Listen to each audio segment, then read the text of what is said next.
이 시간에는 하나님의 말씀 보겠습니다. 오늘 함께 찾으실 말씀은 마가복음 3장 13절에서 19절까지 말씀입니다.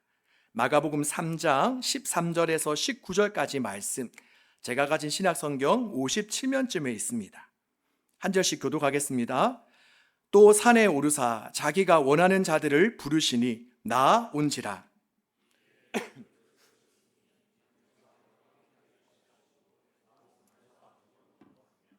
귀신을 내쫓는 권능도 가지게 하려 하심이러라.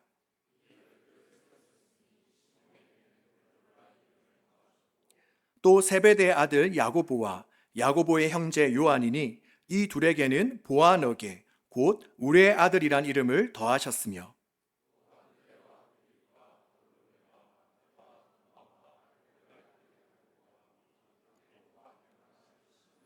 함께 읽습니다. 또 가룟 유다니 이는 예수를 판 자더라.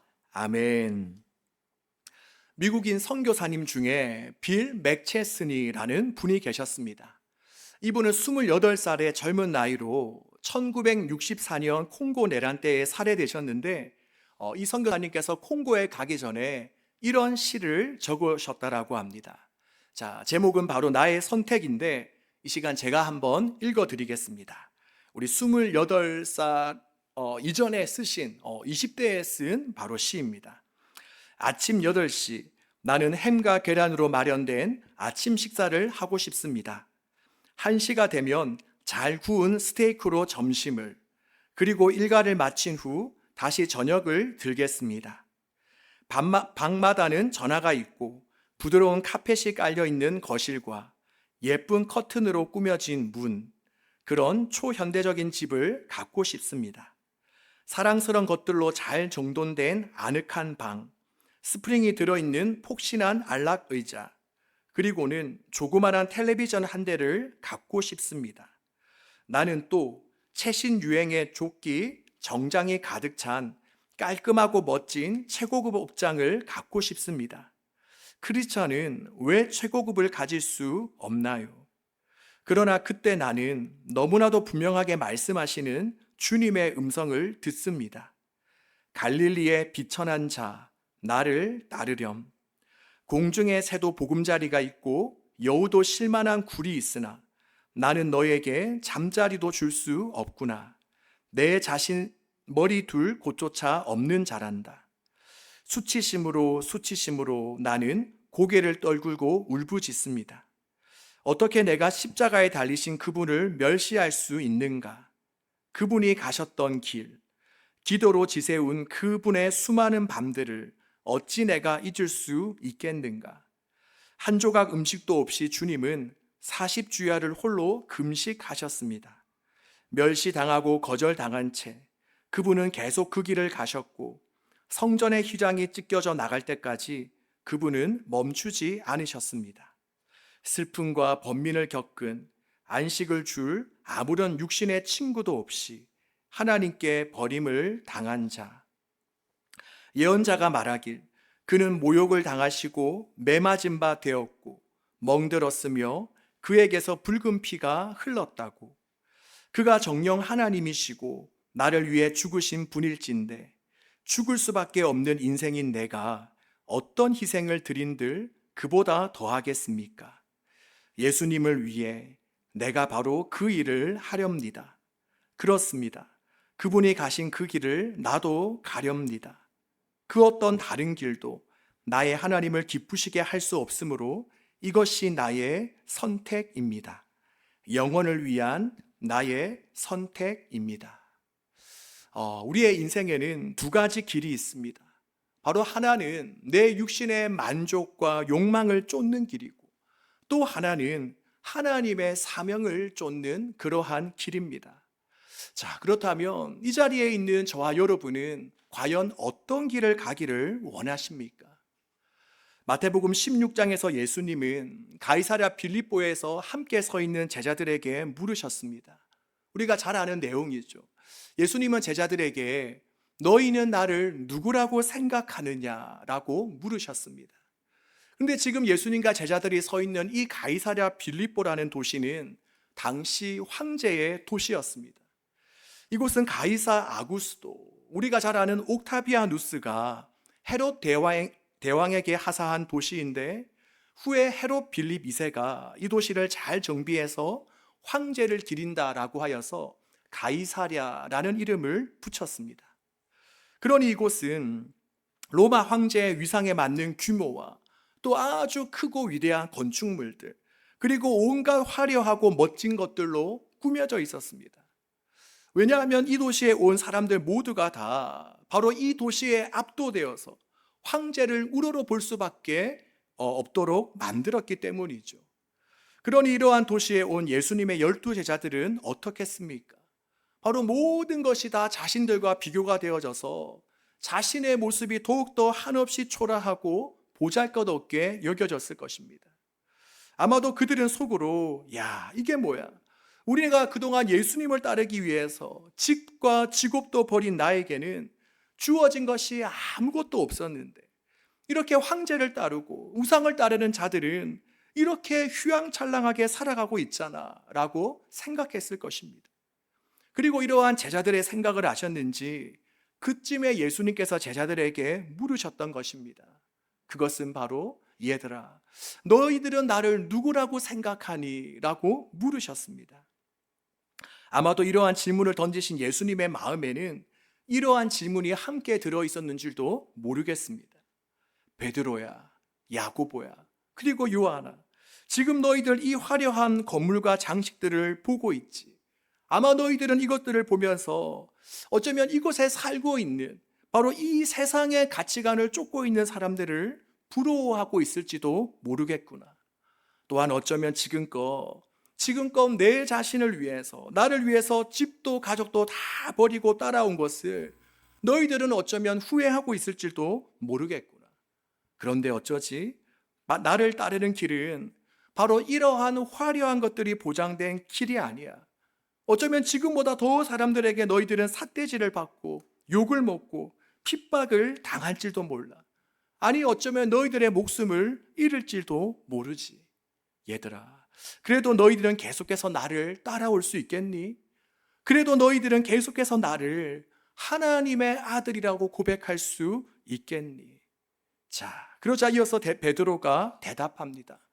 베드로가 뭐라고 이야기하죠? 우리 다들 아실 텐데 한번 고백해 볼까요? 바로 주는 그리스도시요 살아계신 하나님의 아들이십니다. 바로 베드로의 이 대답, 바로 이 속에는 예수님, 지금 우리의 상황이 어떠할지라도, 어쩌면 앞으로 상황이 이보다 더 나쁠지라도 여전히 예수님은 우리를 구원하실 구원자이시오, 예수님은 하나님의 아들이십니다. 그러니 저희는 이 세상을 쫓지 않고 오직 주님만을 따르겠습니다 라는 이러한 의미가 담겨져 있는 것입니다. 이처럼 여러분, 우리가 주님을 따른다는 것은 무엇입니까? 우리가 예수님의 제자로 살아간다는 것은 무엇입니까? 그것은 나에게 어떠한 상황과 환경이 주어질지라도 오로지 주님의 사명을 감당하며 주님 가신 그 길을 따라간다는 것을 의미합니다. 어쩌면 때로 내가 누릴 수 있는 당연한 권리들도 포기한 채 바로 주님의 사명을 위해 살아가는 것, 이것이 바로 우리가 그리스도인이 되는 것입니다. 바라기는 이 자리에 함께한 우리 모두도 다 이러한 길을 걸어갈 수 있기를 바랍니다. 아멘이십니까? 바로 우리가 돈과 명예와 세상적 성공을 쫓는 그러한 인생이 아니라 어떤 상황과 환경에서도 하나님을 쫓는, 주님을 따르는 그런 저와 여러분 되시기를 간절히 소망합니다. 자, 그럼 지금부터 우리 성재가 방금 아멘 했죠. 할렐루야, 고마워. 성재가 한 거 아닌가? 자, 아무튼 저쪽에서 소리가 났습니다. 할렐루야. 자, 그럼 지금부터 우리가 구체적으로 우리가 이처럼 주님의 길을 걸어간다는 것이 어떤 의미인지 우리가 조금 더 구체적으로 살펴보려고 하는데, 오늘 본문을 보면 두 가지가 나옵니다. 바로 이것은 예수님께서 제자들을 부르신 두 가지 목적이 나오죠. 자, 첫 번째, 우리가 주님의 길을 걸어간다는 것은 무엇을 의미하냐? 그것은 바로 주님과 함께 동행한다, 주님과 함께 한다는 것을 의미합니다. 바로 이제 앞으로 나의 모든 것, 나의 삶은 내 모든 것을 혼자서 결정하고 진행하는 것이 아니라 모든 것을 하나님과 함께 한다. 하나님과 함께 공유한다는 것을 의미합니다. 우리가 본문 14절을 보면 예수님께서 제자들을 선택하시고 부르신 이유가 무엇이라고 나와 있습니까? 자, 우리 한번 14절 말씀 함께 읽어볼까요? 이에 12를 세우셨으니 이는 자기와 함께 있게 하시고, 네, 여기까지만 보겠습니다. 즉 우리가 저 말씀에 보면 지금 예수님이 12 제자를 세우신 첫 번째 목적이 무엇이라고 나와 있습니까? 그것은 바로 어떤 일을 맡기려고, 어떤 일을 부리기 위해서 예수님께서 제자들을 부르신 것이 아닙니다. 물론 우리가 하나님의 나라를 위해서 분명히 해야 될 일도 있겠죠. 또 우리가 주님을 사랑하면 뭔가 주님을 기쁘시게 하고자 열심히 하는 그러한 행위들도 있을 거예요. 하지만 주님께서 먼저 우리들에게 원하시는 것은 무엇이냐? 그것은 바로 우리와 함께 있기 위해서, 우리와 함께 동행하기 위해서 주님은 우리를 부르셨다라는 사실입니다. 바로 예수님은 온통 세상의 일에만 빠져서 고군분투하며 살아갈 제자들이 이제는 예수님을 생각하며 예수님과 날마다 깊은 만남과 교제를 가지며 살아가기를 원하십니다. 또 예수님은 아직 일어나지 않는 일에 대해서 미리 걱정부터 하며 두려움과 염려 속에 살아갈 제자들이 이제는 주님과 함께 살아가는 가운데 예수님이 주시는 평강과 평안을 누리며 살아가기를 원하십니다. 이처럼 예수님은 제자들과 함께 하시기 위해서, 그들과 친밀한 관계를 누리기 위해서 제자들을 부르셨습니다. 자, 그렇다면 지금 우리는 어떻습니까? 우리는 하루 24시간을 살아가면서 온통 우리의 시선과 마음과 우리의 생각은 무엇을 향하고 있습니까? 나와 함께 하기를 원하시는, 우리가 주님의 그 마음을 헤아리며 우리가 하루 중에 주님을 찾고 주님을 바라보며 온전히 주님의 음성에 귀 기울이는 삶을 살아가고 있습니까? 아니면 지금 내가 당장 처리해야 될 그 일들에, 또 내가 원하고 바라고 사모하는 일들, 거기에만 온통 빠져 있습니까? 바라기는 나와 함께 교제하며 동행하시기 위해서 우리를 만드시고, 또 십자가에서 우리가 받아야 될 그 죄의 벌을 대신 받으시며, 또 이 세상 가장 추하고 더러운 우리의 마음에 찾아오신 그 하나님 아버지의 마음을 우리가 헤아리면서 우리와 함께 하시는 그 주님 손잡고 살아가는 저와 여러분 되시기를 간절히 소망합니다. 자, 이처럼 예수님께서 제자들을 부르신 첫 번째 목적은 바로 그들과 함께 하기 위해서였습니다. 그리고 두 번째로 주의 길을 따라야 될 우리가 해야 될 것은 무엇이냐? 바로 주의 사명을 감당하는 것입니다.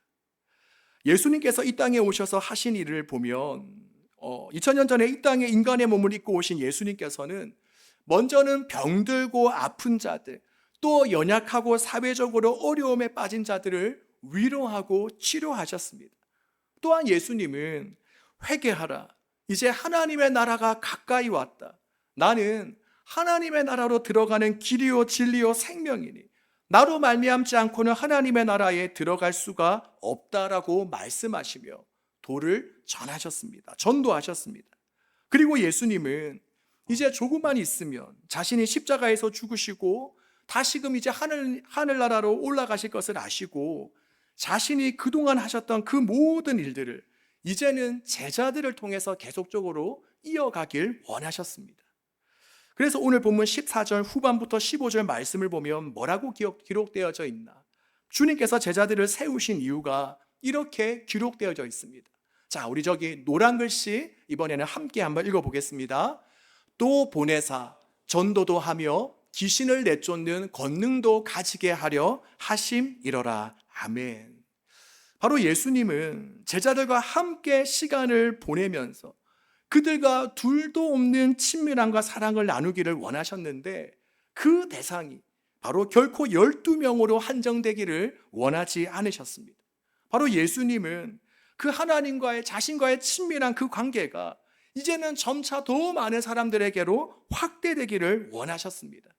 그래서 예수님은 바로 제자들을 통해서 눈에 보이는 이 세상 나라가 다가 아니라 보이지 않는 하나님의 나라가 있다라는 것을 전하기를 원하셨고, 또 제자들을 통해서 귀신이 내쫓김을 당하고 또 병자가 치유됨으로 말미암아 바로 하나님의 나라를 많은 사람들이 귀로만 듣는 것이 아니라 바로 직접 누리고 맛볼 수 있기를 원하셨습니다. 그리고 이것은 지금 저와 여러분에게도 마찬가지입니다. 바로 주님은 먼저 우리와 날마다 함께 동행하시기를 원하십니다.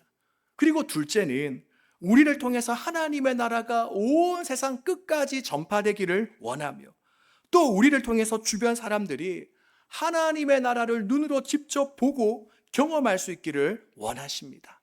자, 그런데 지금 저와 여러분의 모습은 어떻습니까? 우리는 지금 주님이 우리를 통해서 하시고자 하는 그러한 일들을 이루며 살아가고 있습니까?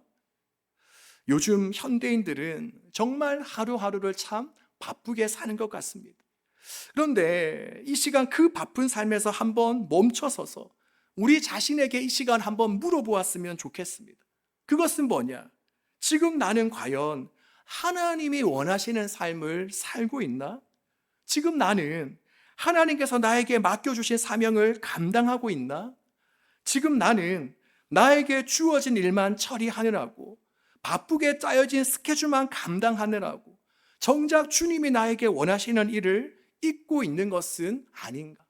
즉, 아무리 우리가 바쁘게 수많은 일들을 감당하며 살아가고 있지만 정말 그 바쁨 속에 진짜 우리 주님이 원하시는 일들이 있냐 하는 것입니다. 자, 그리고 만약 우리가 이러한 주님의 사명을 알고 정말 그 사명을 위해서 우리가 달려가는 삶을 산다면 지금부터 제가 말씀드리는 이 세 가지 일이 우리에게 일어나야 됩니다. 자, 첫 번째는 뭐냐?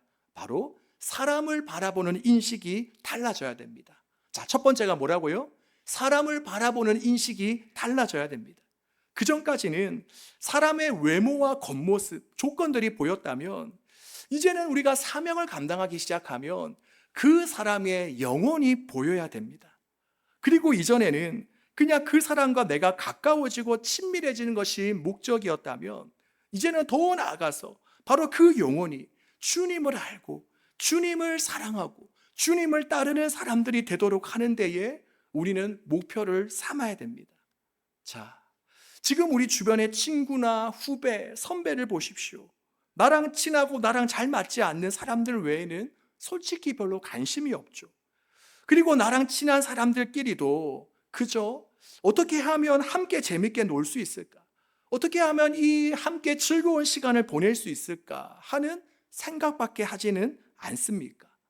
오늘은 함께 어디를 갈까? 노래방을 갈까? 카페를 갈까? 또 뭘 먹으면 맛있게 먹을 수 있을까? 그것은 우리가 한 사람 한 사람을 주님의 제자로 만드는 것에 대해서 마음이 없기 때문입니다. 바로 내가 살아가는 목적이 한 명 한 명을 주님의 제자로 삼는 것이 아니기 때문입니다.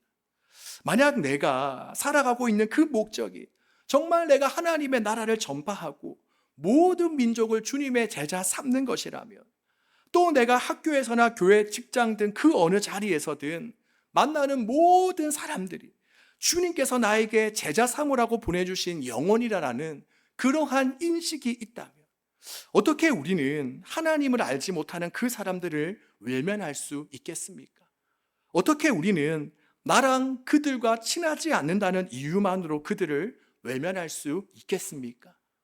또한 어떻게 그저 나랑 친해지고 가까워지는 것에서만 만족하며 안도할 수 있겠습니까? 이처럼 우리가 주의 사명을 감당하는 삶을 살아갈 때에 바로 사람을 대하는 인식이 달라지기 시작합니다. 자, 그리고 두 번째로 우리가 사명을 감당할 때 일어나는 변화는 무엇이냐? 바로 나의 삶의 변화입니다. 우리의 삶의 모습이 달라지기 시작합니다. 미국의 브룩힐즈 교회 성도들이 몇 가지 안을 가지고 실험을 하였습니다.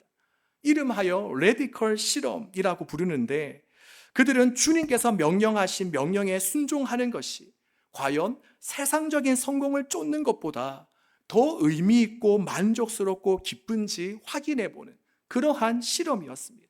즉 그들은 진짜 주님의 말씀대로 살아가는 것이 우리가 세상이 원하는 대로 살아가는 것보다 정말 더 기쁘고 즐겁고 만족스러울까 확인해 봤던 것입니다. 그래서 그들이 5가지 안을 세우고 실천해 보았습니다. 자, 그것들이 바로 저기 나오는데 우리 한번 읽어보도록 하겠습니다. 자, 그들이 어떤 5가지 안을 세우고 실천했는지 제가 하나 하면 여러분이 그 뒤에를 읽는 거예요. 자, 한번 읽어보겠습니다. 하나, 전 세계를 위하여 기도하라. 둘, 말씀 전체를 샅샅이 읽어라. 셋, 의미 있는 곳에 쓰기 위해 재정을 희생하라. 넷, 당신을 필요로 하는 낯선 곳에 가서 섬기라. 다섯, 복음적인 지역 교회에 헌신하라. 네, 이들이 이 5가지 안을 세우고 한번 실천해 보았습니다. 정말 이들이 주님의 사명대로 한번 살아봐 본 것이죠. 자, 그리고 그 실험 결과를 책으로 냈는데 그 책이 꽤 오래전에 나온 레디컬이라는 책입니다. 그런데 실제로 브룩힐즈 교회 성도들이 그들의 삶의 목표를 이처럼 복음을 전하고 영혼들을 섬기는 곳으로 삶았을 때에 놀라운 변화들이 그들의 삶 속에 일어났습니다. 너무 많기 때문에 제가 이 시간 다 설명해 드릴 수는 없고 몇 가지만 열거해 드리면, 한 가족은 갓난 아기까지 데리고 지구상에서 가장 위험한 지역에 들어가서 예수님 모르는 이들과 어울려 살기로 결정했습니다. 또 어떤 고급 주택가에 살던 가정은 집을 팔고 이제는 변두리 빈민가에 있는 사람들에게 이사를 가서 전도하기 시작했습니다. 또 어떤 가정은 잘 나가던 사업가들이 자신의 자산을 처분해서 이제는 형편이 어려운 교회를 지원하게 되었고, 또 우수 대학을 졸업한 유능한 젊은이는 좋은 기회를 마다하고 중동의 한 나라로 들어가고, 또한 노인들은 안정된 생활을 포기하고 더 고상한 목표를 추구하게 되었습니다.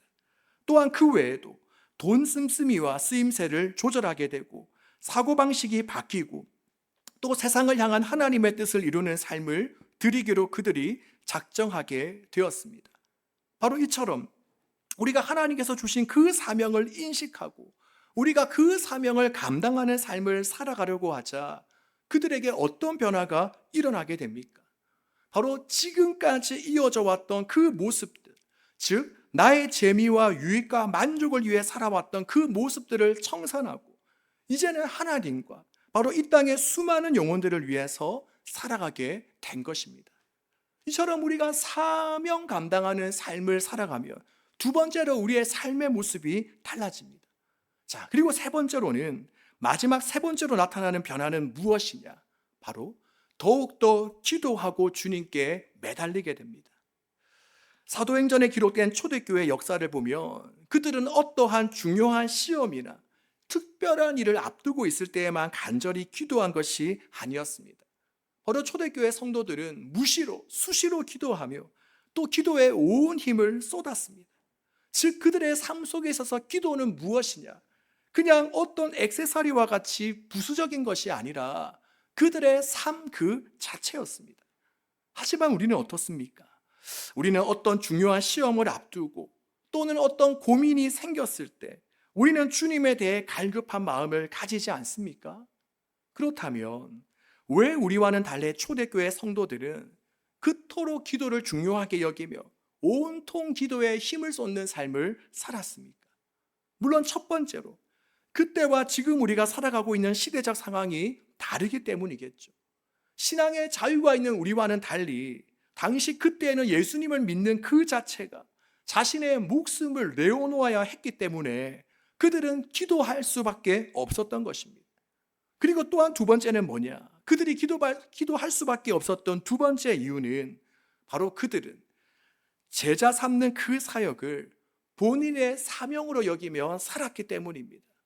바로 양과 같은 그들, 양과 같은 자신들이 바로 이리와도 같은 그 험한 세상에 들어가서 그들이 복음을 전하고 주님을 전하려고 하니 그들은 주님의 능력과 지혜와 힘을 구하지 않을 수가 없었던 것입니다. 저도 마찬가지더라고요. 그냥 저 혼자 큐티하고 예배드리는 것에 만족할 때는 그렇게 갈급한 심령으로 주님 앞에 나아가지 않는데, 때로는 길거리에 나가서 전도를 하고 또 누군가를 신방하고 누군가에게 하나님의 말씀을 전하려고 할 때에는 주님 앞에서 저도 갈급해지더라고요. 왜냐? 바로 저의 힘으로는 도저히 그러한 일들을 감당할 수가 없기 때문입니다. 주님의 권능과 능력이 정말 필요하기 때문입니다. 한번 생각해 보십시오. 그냥 아무 생각 없이 교회나 학교를 다니는 사람과 아니면 지금 내가 밟는 이곳이 하나님의 나라로 변화되기를 원합니다.